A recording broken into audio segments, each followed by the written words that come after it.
오늘은 부활절 6번째 주일입니다.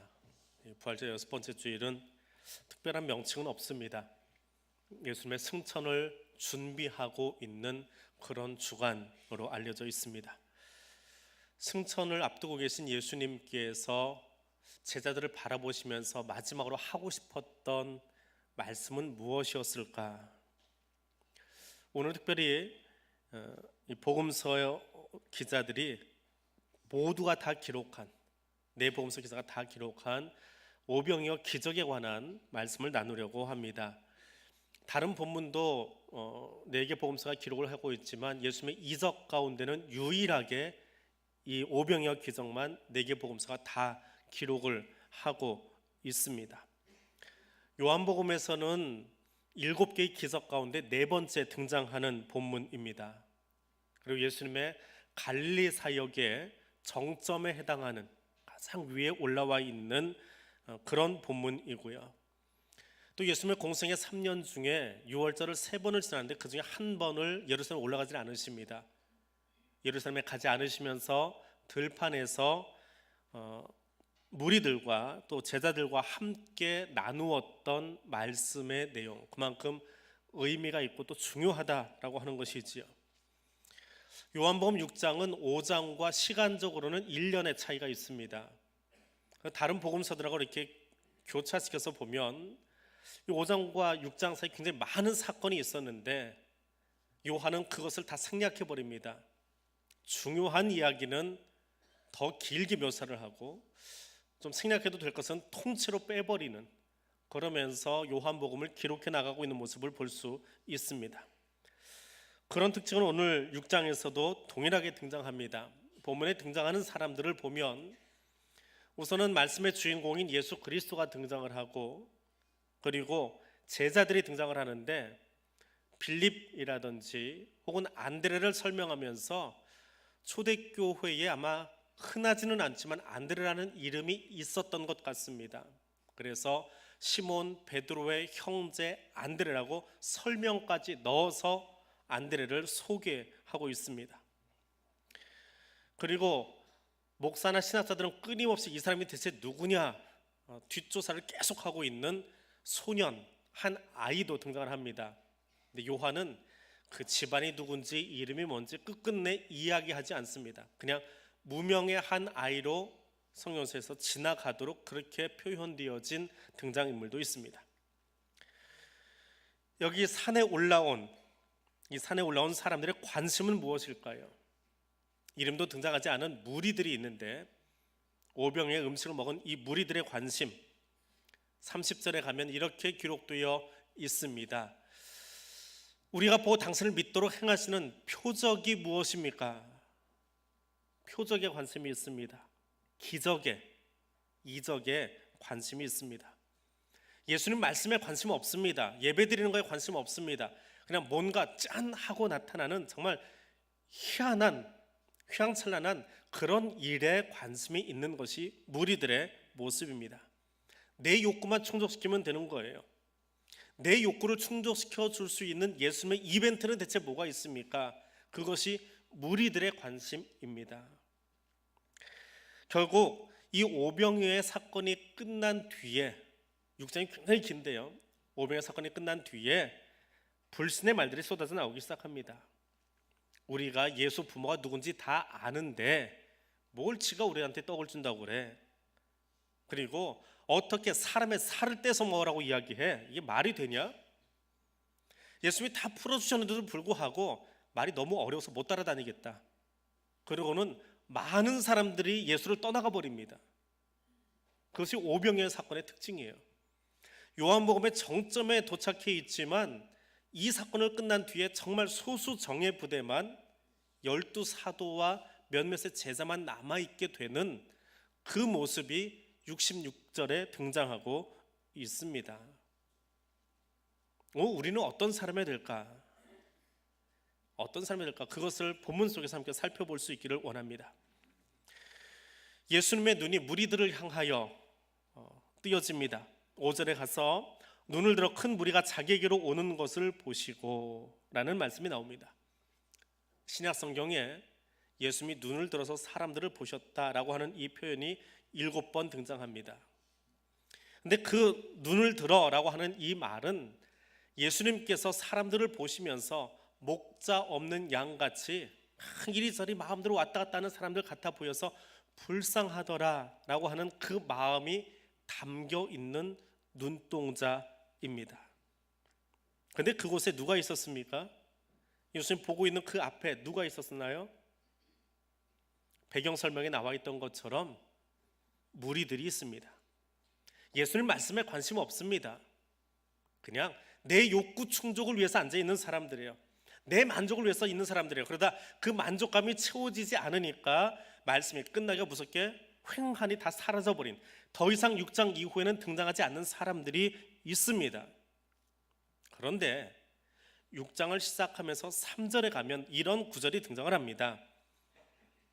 예수께서 산에 오르사 누구와 함께? 제자들과 함께 거기 앉으셨더라.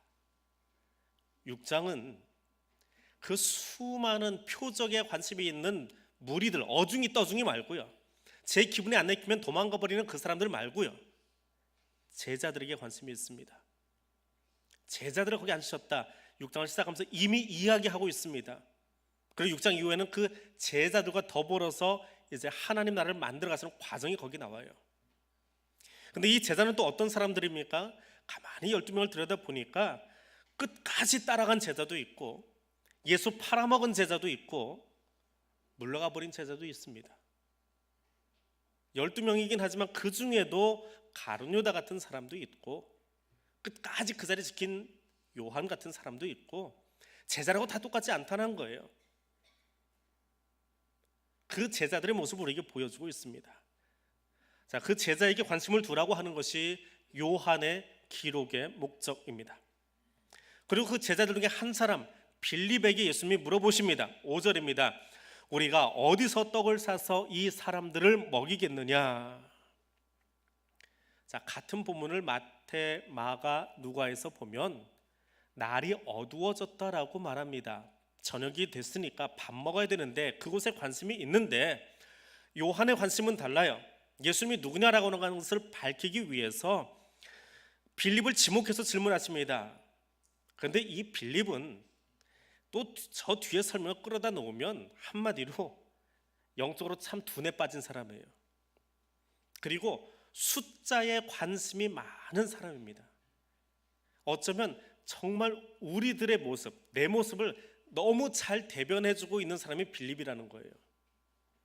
예수는 그 빌립에게 이야기를 합니다. 우리가 어디서 떡을 사서 이 사람들을 먹겠느냐?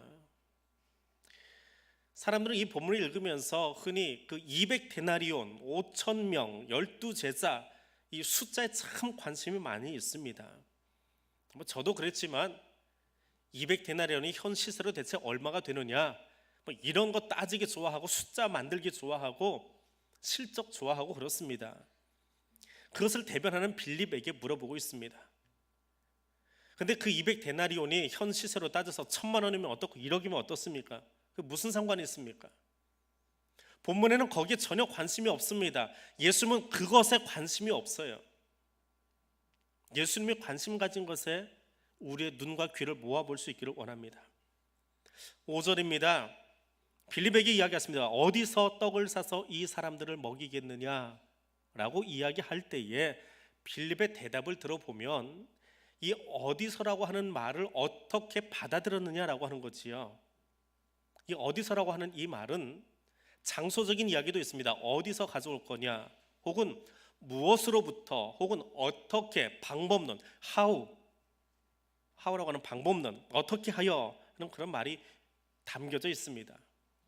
바꿔 이야기하면 예수님이 빌립에게 질문을 던지실 때에 이미 그에게서는 답이 안 나올 것을 예수님은 알고 계신 거예요. 그래서 본문은 이렇게 번역을 해도 괜찮습니다. 우리가 어떻게 이 사람들을 먹일 수 있겠니? 하고 빌립에게 물어보신 거예요. 어떻게 먹일 수 있겠니? 그럼 빌립은 답이 나오나요? 바꿔 얘기하면 빌립, 너는 대답할 수 없어. 이 일에 대해서 넌 알지도 못해 라고 이야기하시는 거예요. 책망이 아니라 사실은 빌립이 성장하기를 원하시는 예수님의 질문이었더라라고 하는 겁니다.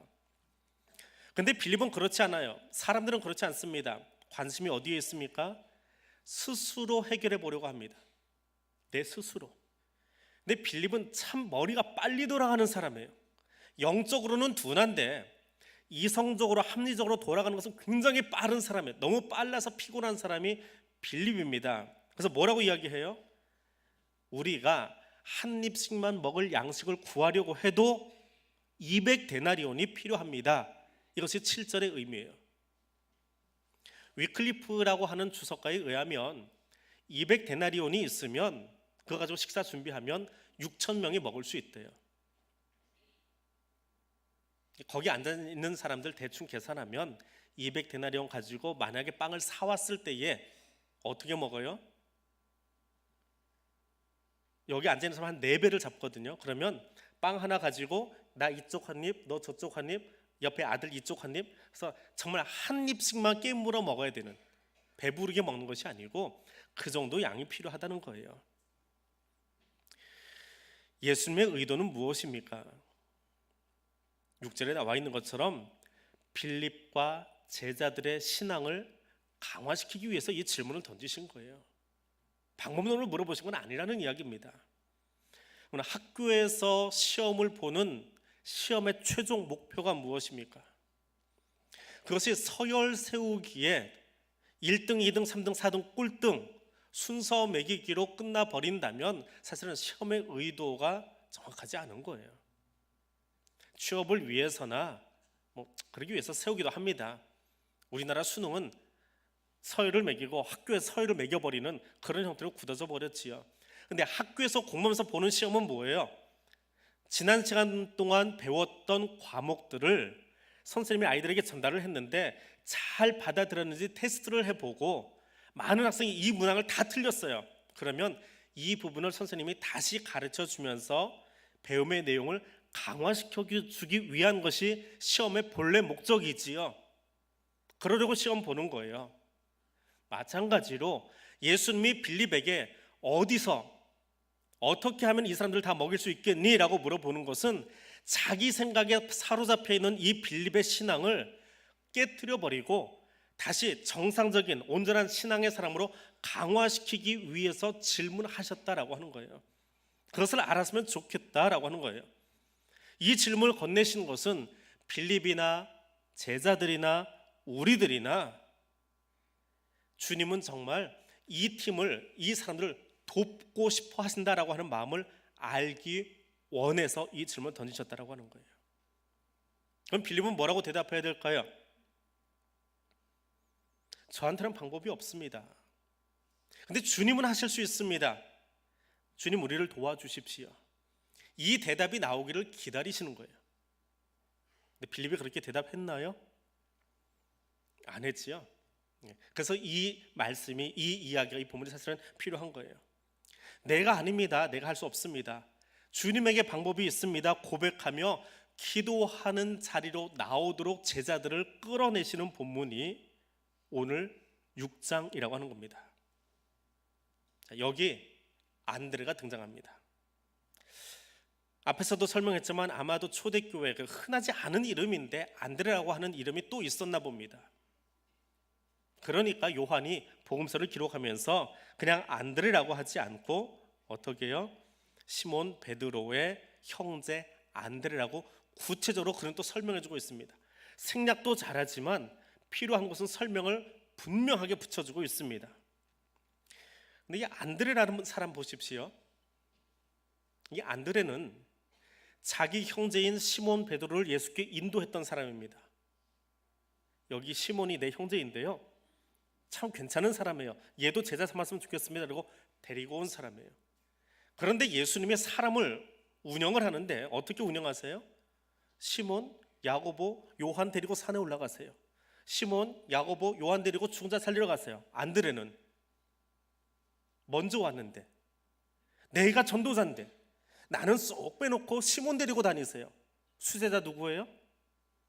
안드레가 아니고 시몬 베드로예요. 그럼 안드레는 기분이 어떨까요? 근데 성경 어디를 봐도 이 안드레가 이것 때문에 이상한 내색하는 걸 본 적이 없습니다. 그야말로 이 안드레는요, 조용하게 뒤에서 섬기기를 좋아하는 그런 사람이에요. 끝까지요. 그렇다고 해서 이 사람이 조용한 사람이냐, 그렇지 않습니다. 이름의 뜻이 남성적이다라는 사람이에요. 굉장히 괄괄한 사람이에요. 이 사람의 마지막은 전승에 의하면 고린도 지역, 아가야 지역, 지금의 그리스 지역에서요, 마지막까지 예수 전하다가 X자형의 십자가형을 언도받고 순교한 사람이 안드레입니다. 그런데 이 안드레가 시몬도 데려왔지만 오늘 본문에서 누굴 또 데려와요? 어린아이의 도시락 갖다 놓고 뒤로 쏙 빠져버립니다. 자기 드러나지 않아요. 조용히 뒤로 사라져버립니다.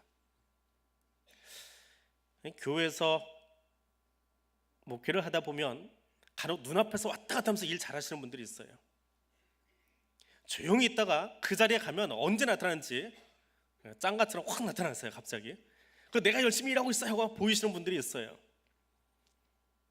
어떤 사람은 그래요. 제가 그런 사람들만 보고 있는 줄 아는데, 가만 보면요, 교회 들어올 때부터 눈 피해가지고 저쪽 옆문으로 들어오시는 분들이 있어요. 제발 좀 앞으로 오라고 해도 꼭 옆문으로 가세요. 나갈 때도 서 있는 거 보면 뒤로 돌아서 어떻게 나가버렸어요. 언제 나가는지 모르게. 근데 못 보는 건 참 못 보기도 하는데요, 글이 다려도 다 보입니다. 하루 종일 주방에서 봉사하는데 앞에서 막 하시는 분들도 있고요, 조용하게 뒤에서 봉사하고 자기 순서 마친 뒤에 가버리시는 분도 있어요. 근데 다 보여요.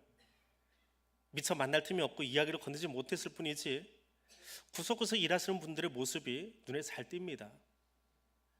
예수님도 시몬을 데리고 다니기는 하지만 안드레 같은 사람을 눈여겨보고 계세요. 주님은 그 사람이 가지고 왔던 그 도시락도 보셨습니다. 자, 이 안드레, 평상시처럼 시몬도 데려나왔던 이 사람, 한 아이의 도시락을 가져다 놓습니다. 요한은 이 아이를 이렇게 소개합니다. 파이다리온이라는 단어를 씁니다. 성경에는 파이디온이라고 하는 단어가 많이 등장을 합니다. 이 파이디온은 우리나라 말로 바꾸면 어린아이예요. 어린이. 어린이가 몇 살부터 몇 살이에요? 질문하는 제가 바보지요? 그냥 어린아이예요. 아주 간단적인 어린아이부터 청년이 되기 전까지 이게 다 파이디온이에요. 그런데 본문에는 이 파이디온의 변형이 나옵니다. 파이다리온. 여기만 쓰였어요. 다른 성경에는 61번에 걸쳐서 파이디온이라고 나오는데 오직 여기서만 파이다리온 하고 나옵니다. 그것은 이 파이디온 중에 10대 소년을 얘기해요. 10대쯤 되어지면 자기 생각이 들어옵니다. 사춘기를 지나면서 자기가 생각할 수 있는, 내가 지금 하는 일이 어떤 의미인지 판단할 줄 아는 아이라는 거예요. 그러니까 누가 시켜서 부모님이 등 떠밀어 사는 것이 아니라 자기의 고백을 가지고 이 도시락을 들고 나온 아이라는 의미를 요한이 콕 집은 거예요. 그래서 파이다리온 하고 적어놨습니다. 근데 우리는 자꾸 이 아이를 어린아이 취급을 해버리는데 그렇지 않아요. 뭔가 자기 생각을 가지고 안드레를 통해서 도시락을 갖다 놓았습니다. 자, 소년에게서 받은 이 오병이어를 안드레가 들고 예수님께 옵니다. 그곳에는 가장 값싼 빵 5개하고 소금에 절인 정어리보다 조금 작은 고기 2마리가 담겨 있었습니다. 안드레는 생각합니다. 예수님이 빌립에게 질문하실 때 그 질문의 의도가 무엇일까? 늘 예수님의 눈을 보고 있어요. 사람들을 살피는 눈을 보고 있습니다. 참 사람들을, 저 무리들을 불쌍히 여기시는구나. 그리고 그 마음으로 지금 질문을 던지셨는데 뭔가 지금 빌립의 대답이 흡족치 않구나. 그럼 내가 뭔가 좀 해야 되겠는데, 그리고 열심히 두리번거리다 보니까 아이가 가져온 도시락이 눈에 띄어서 갖다 놓았어요. 그런데 이 양이 차요? 솔직하게 얘기하면 양이 안 차요. 그 양이 안 차는 모습이 안드레의 이야기 속에 나옵니다. 내가 할 수 있는 것은 여기까지입니다. 구해봤는데 이거밖에 없습니다 라고 하는 안타까움, 그리고 대체 이것 가지고 뭐가 될 수 있을까라고 하는 질문, 이런 것이 담겨있는 안드레의 말이 나옵니다. 그런데 그 말보다 더 중요한 것은요, 의심도 하고 갸우뚱도 해보지만 그럼에도 불구하고 안드레는 예수님께 이걸 들고 나왔다는 거예요. 이것 가지고 돼요? 너무 작잖아요. 너무 싸구려잖아요. 그 생각이 더 크면 가지고 나갔을까요? 아니요. 대체 어떤 마음이 더 컸기에 안드레는 이것을 들고 나갈 수 있었을까요? 정말 작아요. 정말 볼품 없어요. 이거밖에 안 돼. 이거 뭐 어디다. 그런데 어디다 써먹기도 뭐한 이 작은 도시락, 이게 내 손에 있을 때는 정말 써먹을 수 없는 건데 예수님의 손이 올라가면 어떻게 될 거예요? 누구를 믿는 거예요? 나를 믿는 게 아니고 이것을 받으실 예수님의 손, 그분의 능력을 믿는 거예요. 내게 들려졌을 때는 작은 도시락이지만 예수님에 대한 신뢰가 없으면 안드레는 결코 올려드릴 수 없었습니다. 가져오지 않았을 겁니다. 내 손에 쥐어진 상태로는 형편없습니다. 부족합니다. 그러나 주님 손에 올려지면 일이 일어납니다. 사용하시는 예수님의 능력이 관건이에요. 내가 얼마나 갖추었는지, 내 능력이 무엇인지, 내가 누군지 중요하지 않습니다. 아이의 이름이 무엇인지, 어디서 나온 빵인지, 어떤 물고기인지 그것도 중요하지 않습니다. 요한을 통해서 들려주시는 예수님의 복음은 끝까지 이 아이의 이름 밝히지 않아요. 끝까지 빵의 종류도 말하지 않아요. 우리가 그냥 추측할 뿐이에요. 물고기가 어떻게 생겼는지 말하지 않습니다. 그냥 그런 허드렛 일에 관심 많은 목사와 신학자들의 관심거리이지 요한을 통해서 들려주시는 메시지는 분명합니다. 안드레를 통해서 그 볼품없는 도시락이 올려졌더니 예수님 손에서 사람들에게 나눠질 때에 풍성하게 되어서 모든 사람을 다 배불리게 먹였다. 이 사실에 관심이 있는 거예요. 그리고 그것을 통해서 예수님이 진짜 생명의 떡이라고 하는 말씀 들려주시는 거예요. 공생의 3년 동안에 딱 한 번 유월절 행사를 예루살렘이 아니고 산 위에서 펼치셨는데 그 멋있는 광야 식탁이 예수님의 마지막 유월절 날 제자들과 나누었던 소위 성만찬 식사하고 버금갈 정도로 의미가 있고 거기서 진짜 제자들을 추스러내는, 자기 거에 빠져있는 사람들은 다 떠나가 버리고 다 물러가 버리고 제자만 남게 되어진, 그리고 그 제자들과 마지막 식탁을 다시 하게 되어지는 중요한 예수님이 직접 베푸신 식탁이라고 하는 겁니다. 여기 이것을 드립니다. 그것이 어떤 것이건 상관없습니다. 이것을 드립니다. 무명의 소년의 헌신이 안드레의 손을 통해서 예수님의 손 위에, 성육신하신 하나님의 손 위에 올라갔을 때에 풍성하게 되었다는 사실, 주님의 손이 일하면 그것이 은혜의 현장이 되어짐을 기억하시기 바랍니다. 여러분, 이 널리 알려져 있는 오병이어 본문을 읽으면서 가장 마음에 와닿는 구절은 어느 곳입니까? 제주에 있을 때에 아침 경건회를 하면 하루에 한 장씩 성경을 읽습니다. 우리 교회에서는 제가 아침에 경건회 할 때는 성경 한 장을 그날 나온 사람 숫자만큼 나눠서 읽어요. 오늘 인도하는 목사님 혹은 직원이 전체를 둘러보고 성경 구절이 39절인데 6명 나왔다. 그러니까 제가 빨리 계산해가지고 5절씩 읽읍시다 그렇게 읽는데, 제주에서는 그렇게 안 하고 인도하는 사람이 오늘 성경 몇 장입니다. 한 절씩 돌아갑니다. 그러면 뺑뺑 돌아요. 몇 절이 됐든지 간에 짧으면 짧은 대로, 길면 긴 대로 뺑뺑 돌아갑니다.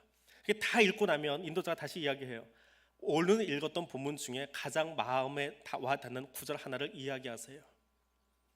이유는 말하지 않습니다. 그냥 내가 읽었던 구절 중에 이 구절이 은혜가 되었어요. 궁금하면 가서 예배 끝나고 물어봅니다. 근데 그 자리에서는 설명하지 않아요. 어떤 때는 갸우뚱합니다. 왜 저 구절이지? 갸우뚱할 때도 있는데 그렇게 예배를 드렸던 기억이 있습니다. 자, 오늘 읽었던 본문 5절에서 13절 9절에 오늘 여러분은 어떤 구절이 제일 마음에 드십니까? 어떤 구절이 은혜가 되셨습니까? 이제 다시 성경으로 가십니까? 안드레가 예수님 마음에 맞는 답을 찾았다. 아이가 오병이어를 드렸다. 오병이어를 5,000명 먹였다. 남은 것이 12바구니다. 다 은혜가 되겠지요. 저는 이 본문 속에서 특별히 이 구절이 마음에 듭니다. 예수께서 떡을 가져 축사하신 후에, 사람들의 이야기는, 사람들의 공동체는요, 성과주의고 실적 위주입니다. 성공 위주로 살아갑니다.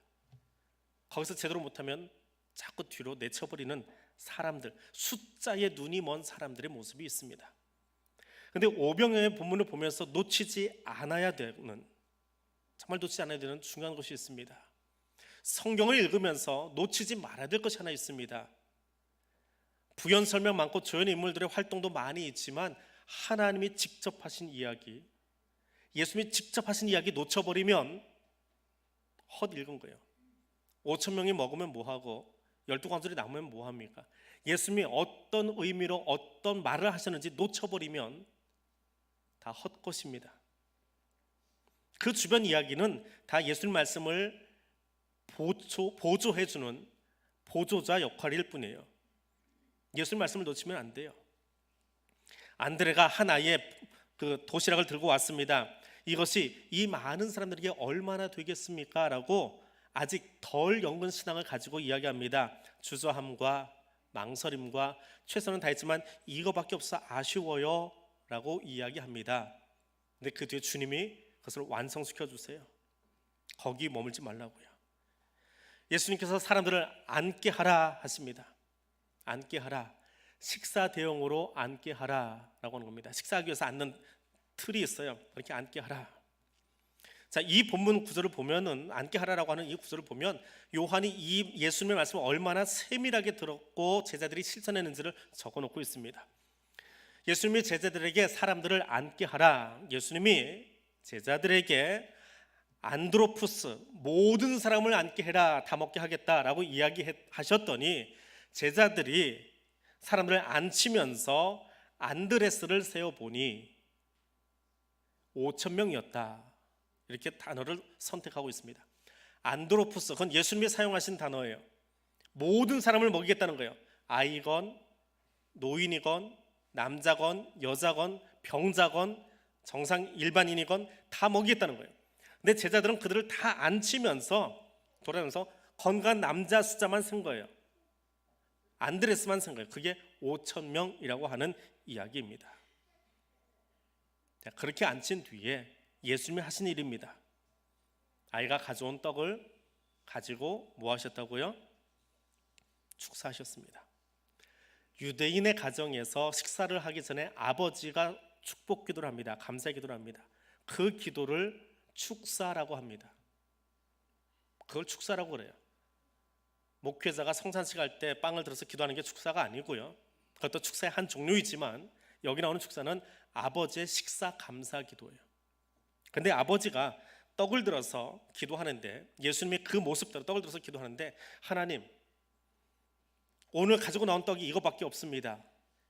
이것 가지고 누구 간에 기별이 들지 모르겠지만 그래도 이것만 가지고도 만족할 수 있게 해주세요 라고 이야기하셨을까요?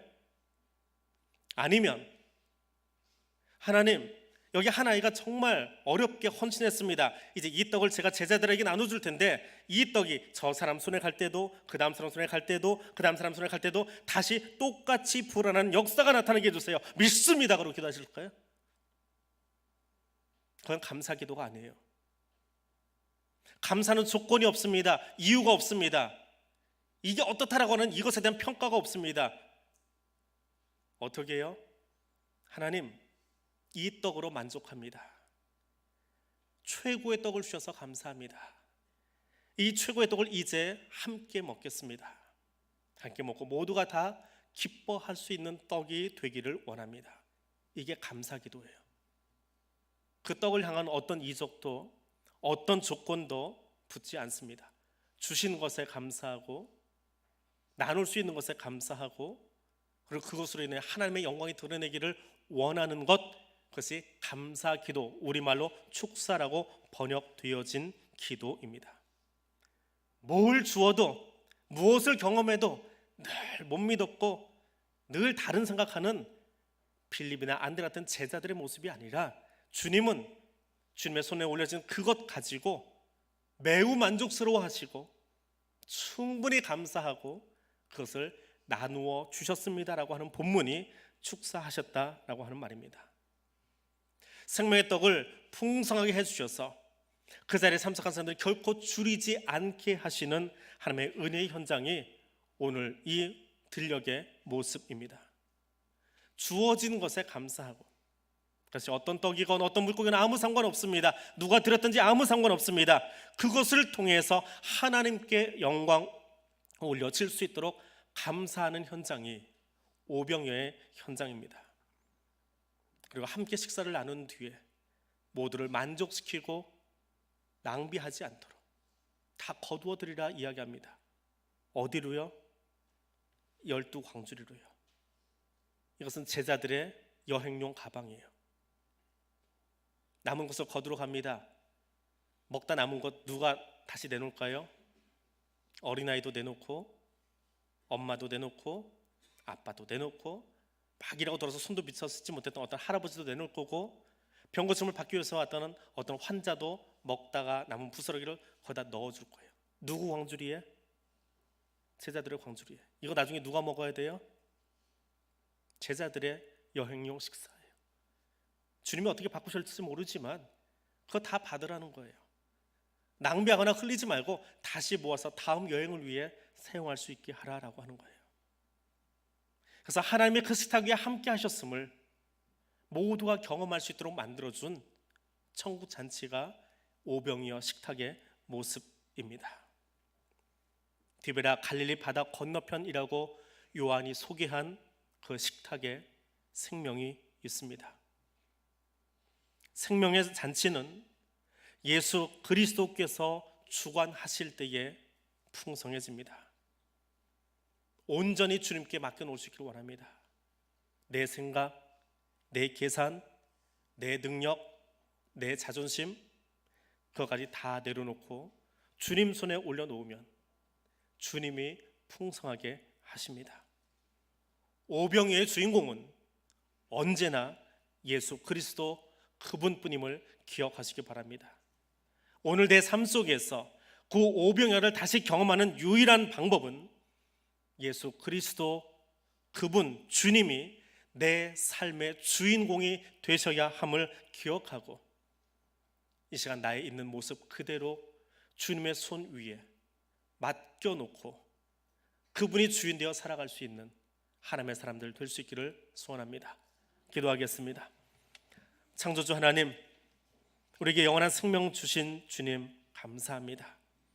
우리에게 언제나 풍성한 식탁을 베풀기 위해 기다리시는 주님, 광야의 백성들을 만나와 메추라기로 이끄시듯 예수를 따르던 무리들을 들판에서 오병이어로 배불리시듯 우리의 상황과 조건이 아니라 하나님의 손에 들여진 작은 것에도 기뻐하시며 복을 선언하시는 하나님으로 인해 우리의 삶이 풍요롭게 됨을 믿습니다.